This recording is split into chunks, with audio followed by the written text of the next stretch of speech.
With this series that I've recently read, I learned a very important but sad truth, and that is books are not around forever. They are not always readily available at the bookstore, and that was a really hard pill to swallow.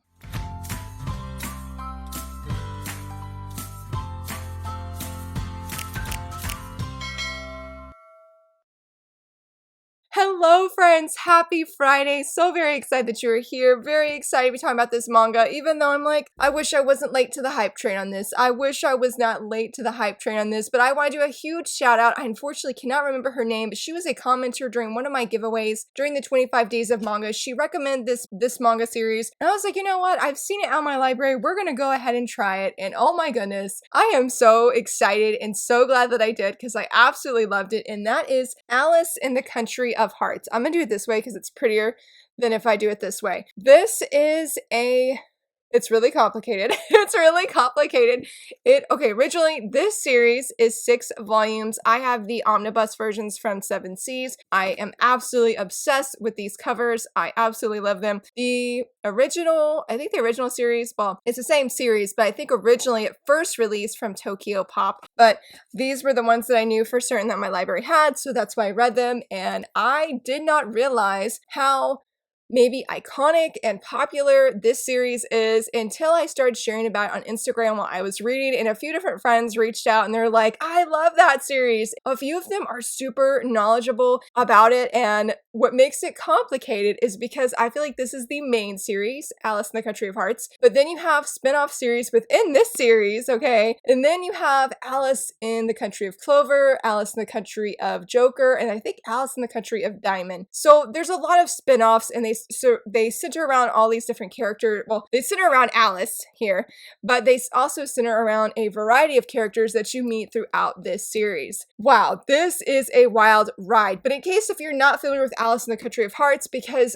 let me just pause real quick. I was thinking last night after I finished this series, I remember when I went to my local bookstore, it's pretty far, but it's one of the closest ones we have. But anyway, we went to the bookstore and I remember seeing the individual single prints of this series. I don't know if it was Alice in the Country of Hearts, but I remember they had like a variety of volumes throughout the 4 series. And I remember picking it up and I'm like, this looks really interesting. But I'm like, where in the world do you start? Because at the back of these volumes, there's no list of like, where do you even start within the series? Obviously, you want to start with Alice in the Country of Hearts, but let's say, for example, that they had the story it's a spinoff, but it centers around one of the characters called Blood, the Mad Hatter. I wonder if it centers around him, and they had one of those volumes. Then they had some volumes in the Country of Clover, and then they had like some other volume from a different series that's still intertwined with it all. And I'm like, I don't know where to start. And so I put it back on the shelf. Present me is like, past you. I wish you would have known because I would have got them because they were on the discounted part of the manga section. And I'm like, it would have been perfect because yes, I feel like always, and often that happens with me, I read a library series and then I'm like, I wish I owned this for myself because I want to reread it again, and it's so very good. But as I was saying before, if you're not familiar with this very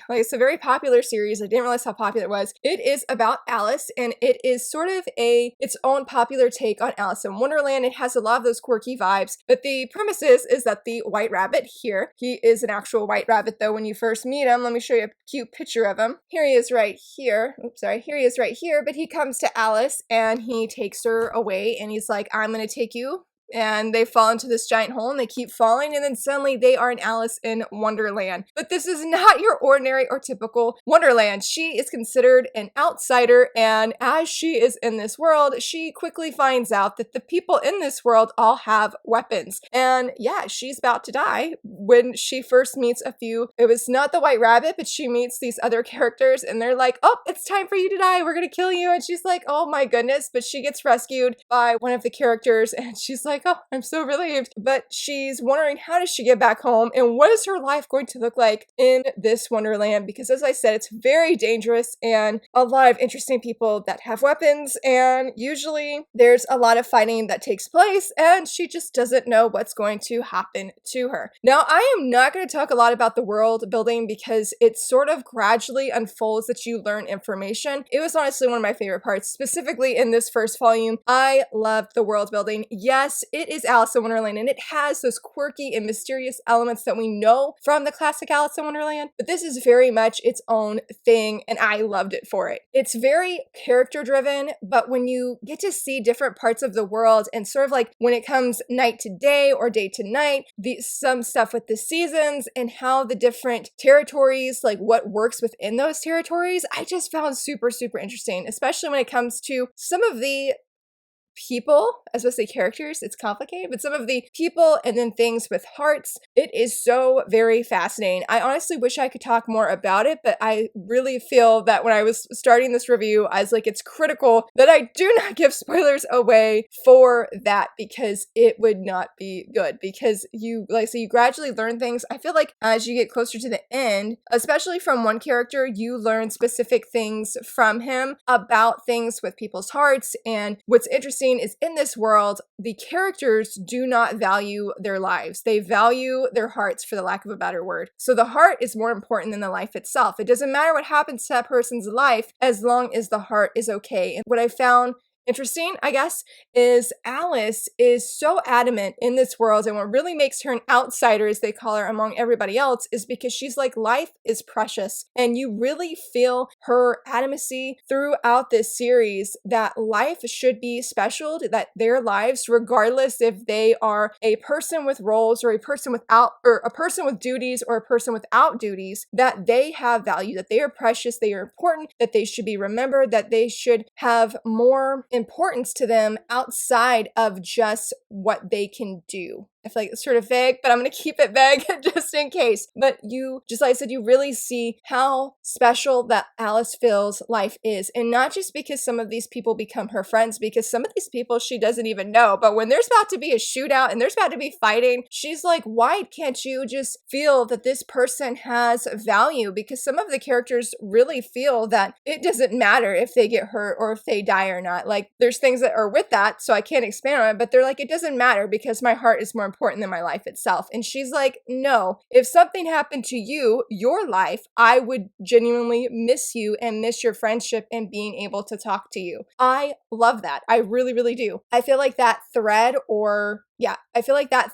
only continues as the series goes on. It's not as strong, I felt like, in the third volume, because the third volume sort of takes a gradual shift of things that are happening. But in this first volume, it just felt so powerful, and it was one of my biggest takeaways, and one thing that I just felt like I loved the most of the whole series, despite that this is an otome-based game. Like, it's based off of a visual novel or a web novel in Japan. I'm not sure which one it is, but it's basically like an online story where you can make the choices, but it's very much otome game-like because Alice is surrounded by a variety of guys. You can interact with them and choose how you want your relationship, or you want Alice's relationship to be with them, and if you want Alice to be with them romantically. So that is a large part of the series that I honestly feel like it's probably why most readers read it. But what's so great is I feel like typically when I read otome-based manga that I usually have one person that is my bias, and I'm like, I want them to be with the main character. I don't care about anybody else. They're okay. But this one character I absolutely love, I'm like, he must be the end game. With this series, it was an adventure because I did not feel like that. Yes, I will say I was very much Team Ace, this guy here.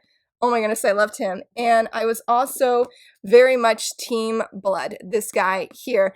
But that was only in the first volume. I really, really liked them both, and I still really, really like them by the end. But then when we got onto volume 2, oh, he's not even on here. Okay, the one guy's not even on here, unfortunately. But then when we got onto the second volume, I was very much, neither one of them are on here, but I was very much, I'll show a picture of him when I find him. I was very much Team Julius. All right, this is not the best picture of him, but this is Julius. In the second volume, I was very much Team Julius. hilarious. I really, really loved him. And the other guy that you see a lot of, I just passed him. His name is Boris. He is, here he is, here he is, here he is.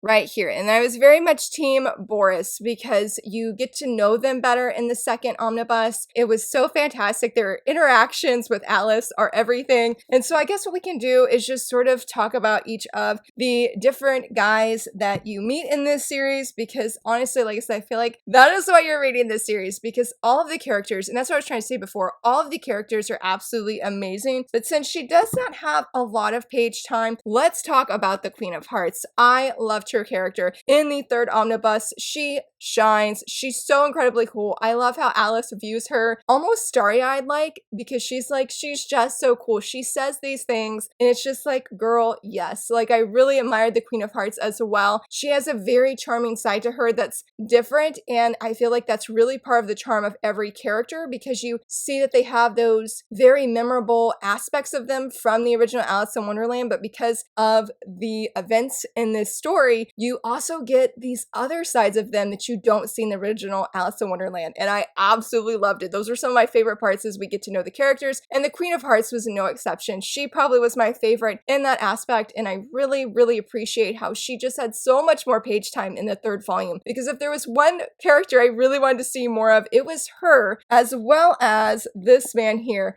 His name is Nightmare. I loved Nightmare. You barely see him in this story, and I was so disappointed because he is very interesting. I love his interactions with Alice and the conversations that they have, as few and far between as we get them. And so that's all I could really say, but I do know that there's a spin-off series maybe with Nightmare, and I'm very, very curious about it. I know one friend, she said that she didn't love, I don't know if it was the art style or something with the story, but I'm hoping maybe that I will enjoy it, because I really wish we could have seen more Nightmare. We did see more of him in the third omnibus, but I'm like, I wanted more of him because he's such a cool character. But the first main and probably the biggest interactions that Alice has is with our White Rabbit, known as Peter White in this series. Because of how things were in the beginning, I related so much to Alice and how she felt for him. I did not like him. Though I give major props to the original author, because when it came to the second volume, I was really, really shocked that due to how Peter White acts, that I'm like, this works, and I'm finding I can't super dislike this guy, despite that I pretty much really disliked him through the first volume. And then when it came to the third volume or omnibus, I was pretty surprised that my heart was twinging a little bit. I felt a little bit bad for him. I just found that really amazing storytelling, because like I said, of how things were in the first volume and the biggest encounter that Alice has with him and how she continues to view him, I just felt the same way. Now, there was an interesting thing. There's a lot of mystery that surrounds him, especially in the third final, or in the last volume, and I don't know, I read a few reviews, and some people said that they wish that the author would have given the reader more details, and I do relate to that, and I'm thankful for the,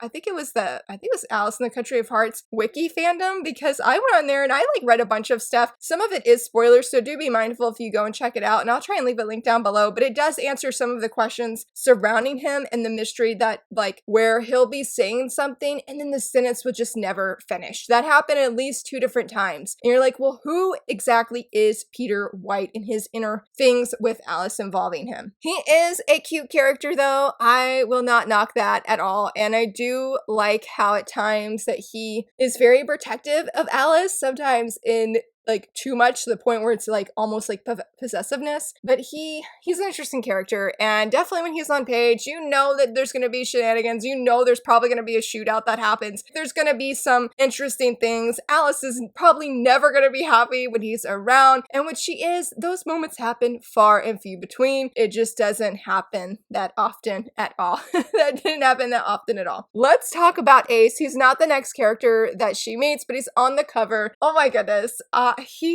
what do I even say about this guy? Because I loved him when we first met him. I really, really enjoyed him. I have shared about it before of how characters, despite how crazy they may be, because I talked about that in my, I think it was top 5 favorite villains, top 5 Wednesday video long time ago. And one of the characters I mentioned that I liked him because he smiles, despite that he's not a good guy, he is a bad guy. Ace is not necessarily a bad guy. He does do questionable things, but his smile, I mean, look at him. Look how happy he looks. He's so precious, and his actions aren't exactly precious, but that is part of why I love his character, because I do agree with Alice that he takes people on these adventures. It's usually always a really good time, but there's so many complicated things to his character that especially going in the second omnibus, I was like, I still love your character, Ace, but like this is getting really confusing for my heart, and I'm like, I don't know if I'm as strong as Team Ace as I was in the first volume, but I still really enjoyed his character. He's still, I think, in my favorites. He low-key reminds me of a mashup of Ace from One Piece and Zoro from One Piece, because he's always getting lost, like, all of the time, like, ridiculously lost. And so it was nice to have a character like him. He's fighting in his own way, and I did appreciate about his character, even though there were times I was really worried for Alice, and I'm like, oh my goodness, I don't know what's gonna happen next. I'm definitely feeling some fear for her, but she really knows how to address things in conversations with Ace that I absolutely loved about her character. She doesn't take charge per se, but she really knows just how to be frank and honest. And so I appreciate that in actually all of her conversations, where she is just open about what she's feeling. Usually, I mean, sometimes, no, that doesn't quite happen. There is, for example, I'm not going to say anything about it because it'd be spoilers, but with Julius, here we go,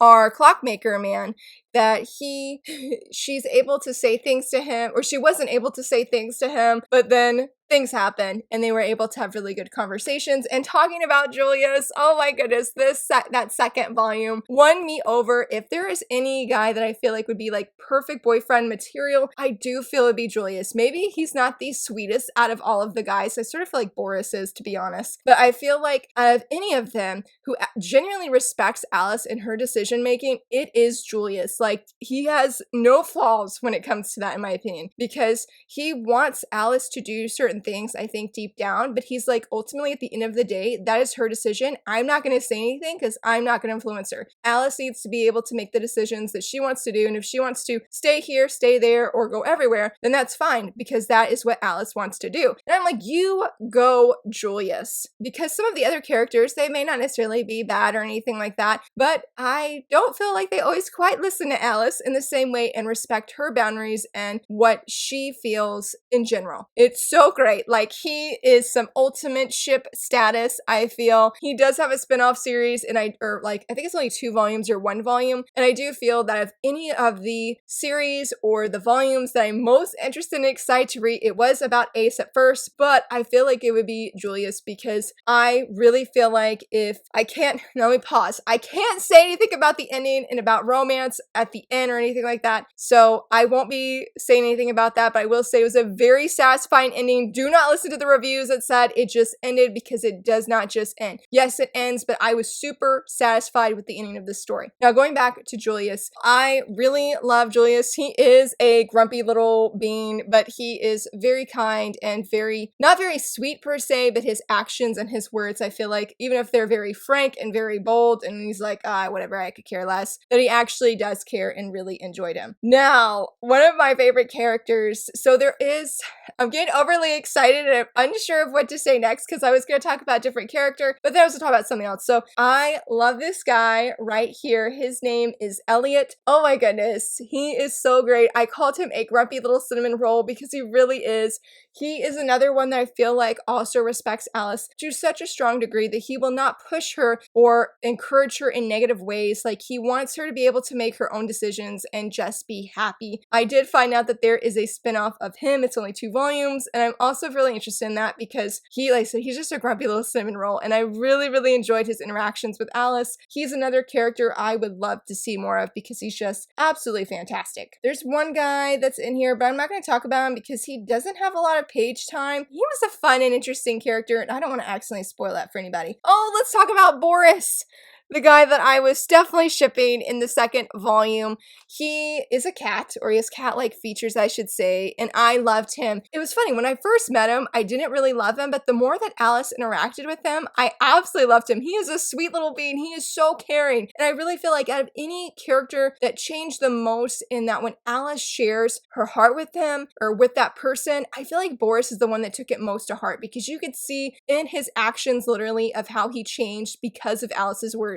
Not just because of the world building and how certain things work and how when characters get closer to Alice that they will gradually change for certain reasons that I can't say due to spoilers. But Boris, I feel like, just genuinely changed because he likes Alice, he wants her to be happy, and he appreciated and was extremely touched that Alice genuinely wants him to be okay and to be safe and not to get hurt. They have so much fun at the amusement park, which is one of the places in this world in the 2nd volume that I absolutely loved, and I really wish we could have seen even more page time with him in the 3rd volume because he's just so sweet. He's just so sweet to Alice, and I feel like he's one of those characters that is just like, he will do anything, not anything, but more or less anything just to see Alice happy, whether he is the one that's giving her the most happiness or not. Between him and Elliot, they're the ones I feel like are most aware of when Alice is feeling down or sad. Yeah, I feel like Boris, though, is the one that's willing to go to do whatever he can to make her smile again. He also likes riddles and puns, and one of the puns or riddles that he had was so cheesy, but it was super cute. And so I was surprised how much I really came to love his character and wanted to see more of him. Like I said, specifically because of just, he's like Julius, where yes, he respects Alice's boundaries, but just the effect that Alice has had in his life and changed him, where I said he cares for himself, is just so moving. And I was like, I'm shipping it. It was so very sweet. So he was definitely another character I was surprised how much I really enjoyed. Going on to the, oh, that cover doesn't have him, but going on to the next guy, let's talk about Blood. Oh my goodness, he represents the Mad Hatter. I will not say what his role is in the story world. He was like so different than I expected, and I feel like the one that I had, well, okay, Ace was the one I had the most complicated feelings with, but Blood would be a very strong second because I loved him in volume 1. I loved his interactions with Alice, and then in volume 2, you don't see him quite as much. I still liked him, but in volume 3, I got so frustrated with some of his actions. I was like, Blood, I don't understand why you were acting like this, and thankfully there was another character putting that character in his place, putting Blood in his place, because I'm like, thank you. Somebody needs to tell him, and I'm glad that you're being the one that tells him, even though that had a very surprising twist. And let me pause right there and just say that out of all 3 volumes, or 3 omnibus, I love volume 1 the most. I honestly felt that as I was reading this series, that the more that I read, the deeper I was falling down the hole of enjoyment of reading this. There's so many twists and turns, and I really just didn't expect or know what was going to happen next to Alice, and I wanted to know. Like, every time I had to put the book down, I would totally groan out loud because I'm like, ugh, like, I'm not ready to say goodbye. I'm not ready to quit reading. It's such a delight and there's so much enjoyment reading it because these characters just come alive off the page. And I put in one of my reviews, literally every night that from the time I started reading this series, I just thought about these characters at night. They honestly felt like friends to me, and when I felt really, a little bit lonely the night before filming this video because nobody could play any online games with me, I was like, you know what, if I can't hang out with any real friends, I'm gonna go hang out with my bookish friends, and they totally cheered me up and just always made it such a fun and great time when reading. It's definitely one of the highlights, and again, one of my favorite, well, not again, but one of my favorite parts of reading this series. I mean, I feel like it's really unpredictable, where you just don't know what's going to happen next, and that made it such a joy to read, especially when it comes to that first volume. Thank you for letting me insert that there, because I meant to mention that earlier. So we'll go back to Blood, and he was one of those characters I never knew what to expect next, and so it was interesting in this 3rd omnibus that I didn't feel like he was different or out of character, but you actually start to see more of Blood because he's sort of mysterious, that you don't know what he's actually thinking. There's probably other characters that are harder to to read, but I feel like given some things between him and Alice, it's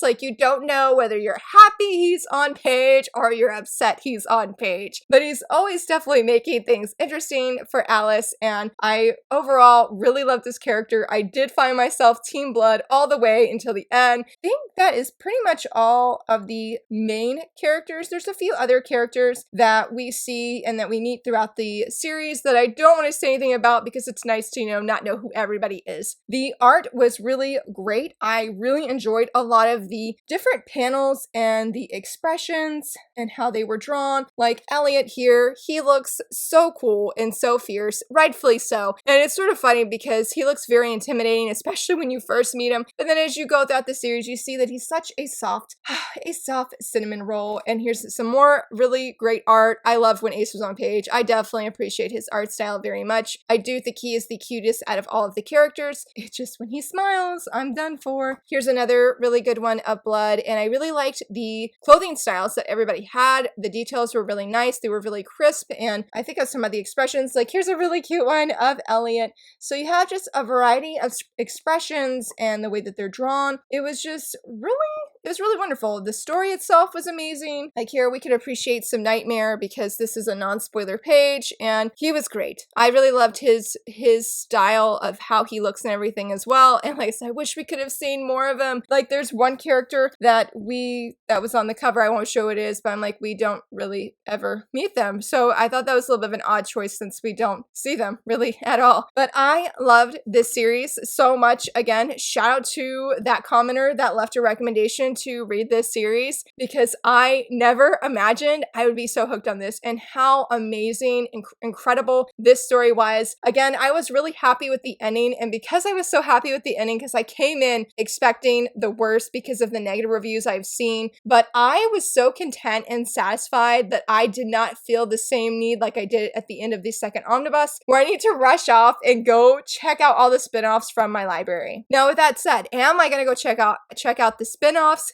Yes, yes, because even though I was super happy with this final volume, or that's not the final volume, this one, here we go. Even though I was very happy with the final volume, actually, no, I did have the right one. I'm sorry. I was trying to show the final one. So even though I was very happy with the ending, I want more. I am genuinely sad that I don't have any more time with these characters. I really love them. Like I said, it was just an absolute delight to read this story. It just captured so many wonderful elements of Alice in Wonderland while being its own thing, especially with the Otome game style, and just being something that's quirky and fun and have that reminiscent of Alice in Wonderland. That it's just a wonderful story. I would highly recommend if you love Alice in Wonderland, if you love Otome games, and you love just twists and turns, because honestly, it goes all the way through. I didn't feel like there was as many twists and turns in the second volume, just simply because you're getting closer to other characters, but in this third volume, there were definitely twists and turns all over again. So again, I highly recommend this. So very thankful I read it. I'm already keeping an eye out for these volumes online because I'm like, I would love to have this for my personal collection because yes, it is one that I have a strong feeling I would love to reread again because I just had such a beautiful and wonderful time. I would love to hear from you, friends. Have you guys read this series?